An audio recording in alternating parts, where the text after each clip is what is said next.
বিশ্ব স্বাস্থ্য সংস্থা WHO আফ্রিকার কিছু অংশে এই পক্সের প্রাদুর্ভাবকে একটি আন্তর্জাতিক স্বাস্থ্য জরুরি অবস্থা হিসেবে ঘোষণা করেছে। এই অত্যন্ত সংক্রমণ রোগটি পূর্বে মাঙ্কি পক্স নামে পরিচিত ছিল।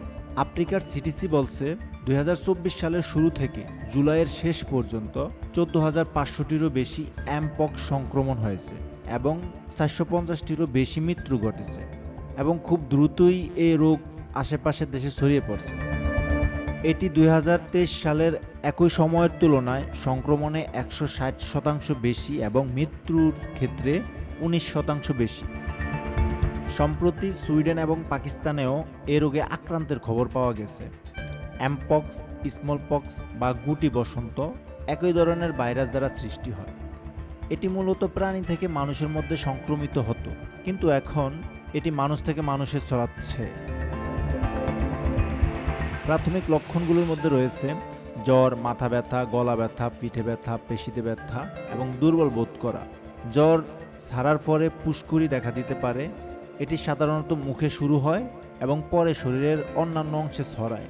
সবচেয়ে বেশি পায়ের পাতা এবং হাতের তালুতে ছড়ায়। এই ফুসকুড়িতে অত্যন্ত চুলকানি এবং ব্যথা অনুভব হতে পারে। এটি বিভিন্ন স্তর দিয়ে যায় এবং অবশেষে একটি ক্ষত তৈরি করে। এমপক্স একজন সংক্রামিত ব্যক্তির সাথে ঘনিষ্ঠ যোগাযোগের মাধ্যমে এক ব্যক্তি থেকে অন্য ব্যক্তিতে ছড়ায়। এই ভাইরাসটি ক্ষতিগ্রস্ত ত্বক, চোখ, নাক বা মুখ দিয়ে শরীরে প্রবেশ করতে পারে। আক্রান্ত ব্যক্তির ত্বকের স্পর্শ এবং অসুস্থ ব্যক্তির কাছাকাছি কথা বলা বা শ্বাস নেওয়ার মাধ্যমে এ রোগ সংক্রমিত হতে পারে। এই ভাইরাসে আক্রান্ত কোনো ব্যক্তি স্পর্শ করেছে এমন বস্তু যেমন বিছানাপত্র, পোশাক বা তোয়ালের মতো জিনিস স্পর্শ করলেও এই ভাইরাসে আক্রান্ত হওয়ার সম্ভাবনা থাকে। এই ভাইরাস বহন করছে এমন প্রাণী যেমন বানর, ইঁদুর, কাঠবিড়ালি সংস্পর্শে আসলেও এই রোগে আক্রান্ত হওয়ার সম্ভাবনা রয়েছে।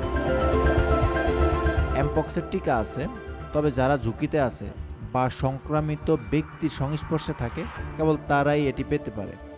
বিশেষজ্ঞদের পরামর্শ হচ্ছে এমপক্স থেকে বাঁচতে এবং প্রতিরোধে আক্রান্ত কারোর সাথে ঘনিষ্ঠ যোগাযোগ এড়িয়ে চলতে হবে এবং আক্রান্ত কারোর সংস্পর্শে আসলে সাবান এবং পানি দিয়ে হাত ধুয়ে পরিষ্কার করে নিতে হবে। সব ক্ষত সেরে না যাওয়া পর্যন্ত এমপক্স আক্রান্ত ব্যক্তিকে অন্যের থেকে আলাদা রাখা উচিত।